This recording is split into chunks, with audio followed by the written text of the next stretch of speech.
lakukan itu melakukan informan consent kepada keluarga bayi. Permisi Bu, di sini saya bidan Isa akan melakukan pemeriksaan fisik bayi baru lahir kepada bayi Ibu. Apakah Ibu bersedia? Baiklah Bu, kita tunggu. Adapun alat yang kita gunakan di sini yaitu ada speed 1 cc, penlight, vitamin K, vita centimeter, dan juga ada handscoon, ada kompresi kasa dan kapas, ada nerbekan. Setelah itu gunakan APD.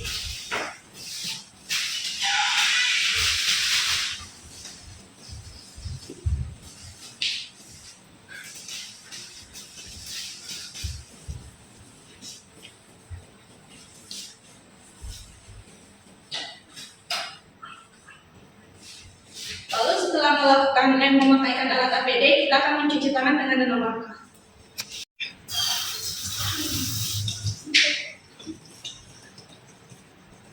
Jangan kemana-mana.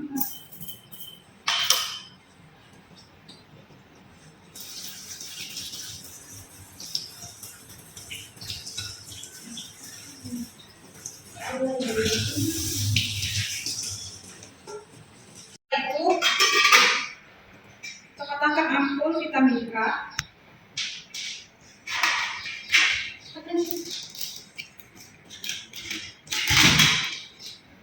Lalu setelah itu gunakan handscoon.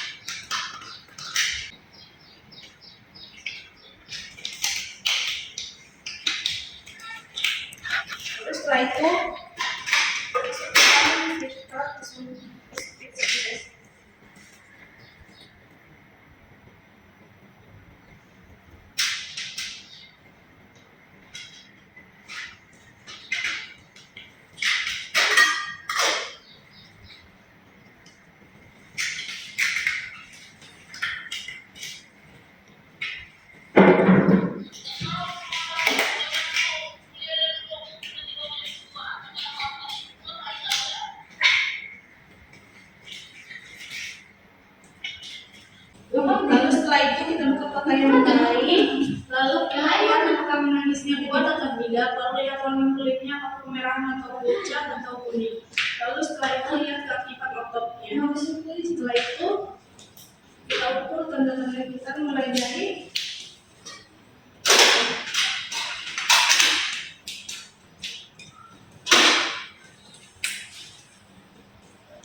normal suhu bayi itu 36,5 sampai 37,5 derajat Celcius. Lalu setelah itu kita mendengarkan detak jantungnya.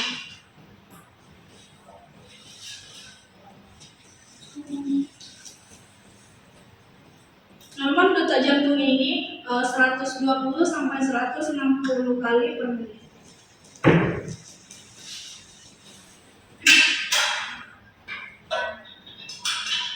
Kita lihat pernapasannya. Pernapasan bayi itu normalnya 40 sampai 60 kali per menit. Lalu setelah itu kita timbang bayi.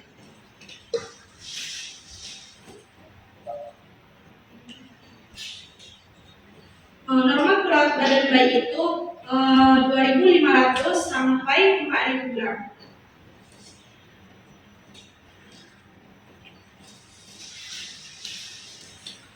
Lalu setelah itu kita akan mengukur panjang bayi. Ini diukur dari ujung lutut sampai ke ujung kaki. Normal tinggi badan bayi itu 48 sampai 52 cm.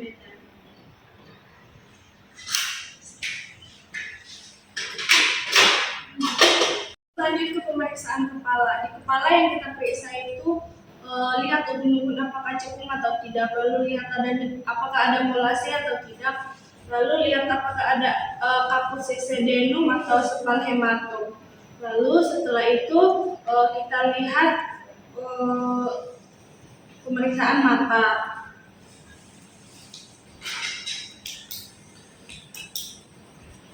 Di mata yang diperiksa itu konjungtiva dan sklera. Lihat apakah ada pendarahan atau tidak. Lalu setelah itu kita lihat area telinga apakah ada pengeluaran cairan atau tidak. Lalu kita lihat apakah telinga sejajar dengan alis. Jika tidak sejajar, ini dinamakan dengan trisomi 13 atau Down syndrome. Setelah itu kita lakukan refleks glabella, di mana kita mengetuk pangkal hidung bayi. Apakah dia berkedip atau tidak? Jika dia berkedip berarti refleksnya bagus. Lalu setelah itu kita cek area hidung apakah ada polip atau tidak. Lalu setelah itu lanjut ke pemeriksaan mulut. Kita lihat di mulut biasanya kelainan yang bisa terjadi dalam mulut ini labioskisis atau biasa disebut dengan bibir sumbing. Dan satu lagi ada palatum atau langit-langitnya tidak ada.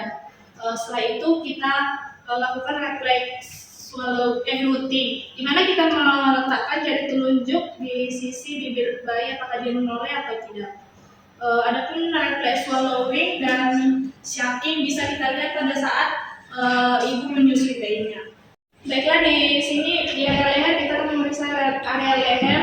Di sini kita akan mengecek apakah ada pembengkakan atau tidak. Lalu setelah itu kita lihat area bahunya apakah simetris atau tidak. Jika tidak simetris, ini disebut dengan fraktur flotacula. Ini terjadi akibat kelamaan di jalan lahir. Lalu setelah itu kita lihat area dada apakah penempasannya normal atau tidak. Kita bisa mengeceknya dengan menggunakan stetoskop.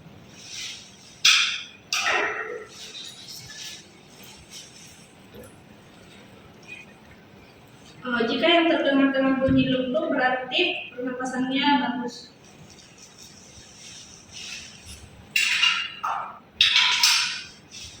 Lalu setelah itu kita lanjut akan mengukur lingkar dada menggunakan bilah pengukur. Ini kita saat kita mengukur harus tepat di atas keping susu atau sejajar.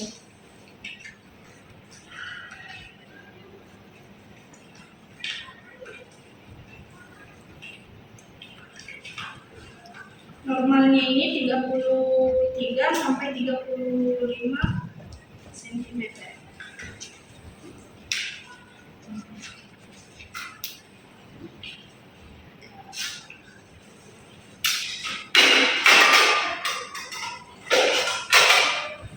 Lalu setelah itu kita lanjut ke pemeriksaan perut. Di perut kita melihat apakah ada benjolan atau tidak. Lalu apakah ada bising usus atau tidak, lalu lihat lapisannya apakah ada perdarahan atau infeksi. Lalu setelah itu kita lanjut ke pengecekan lingkar perut.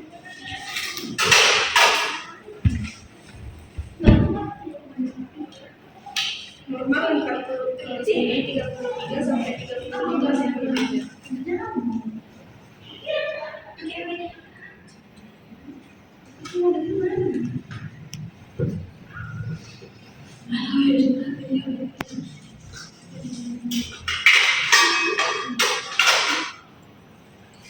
Selanjutnya kita ke pemeriksaan tangan. Kita lihat apakah jari-jarinya lengkap atau tidak.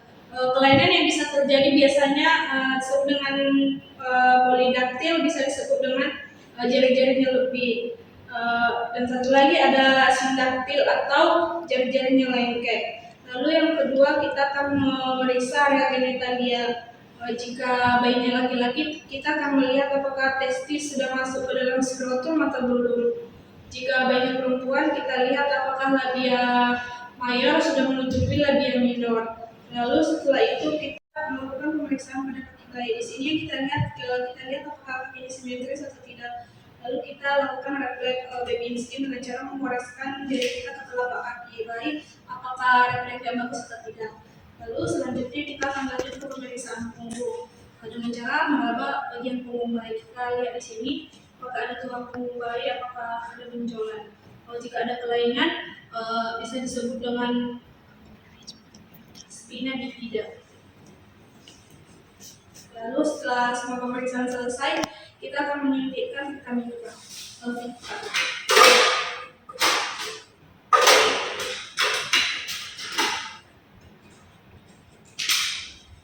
Penyuntikan ini dilakukan di paha sebelah kiri bagian luar.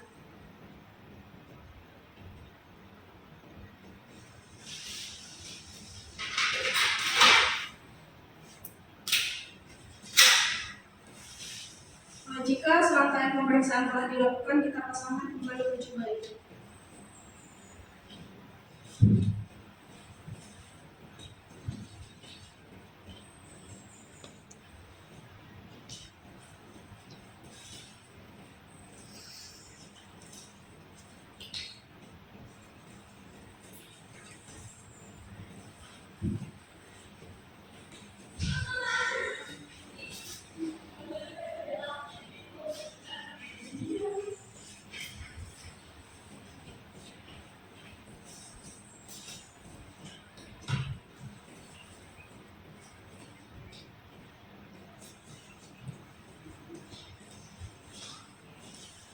Lalu setelah pemeriksaan semuanya dilakukan, kita berikan bayi kepada keluarganya.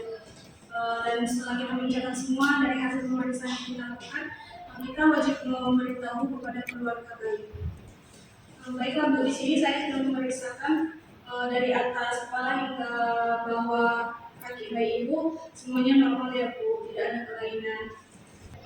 Baiklah, sekian video dari saya tentang pemeriksaan fisik bayi baru lahir.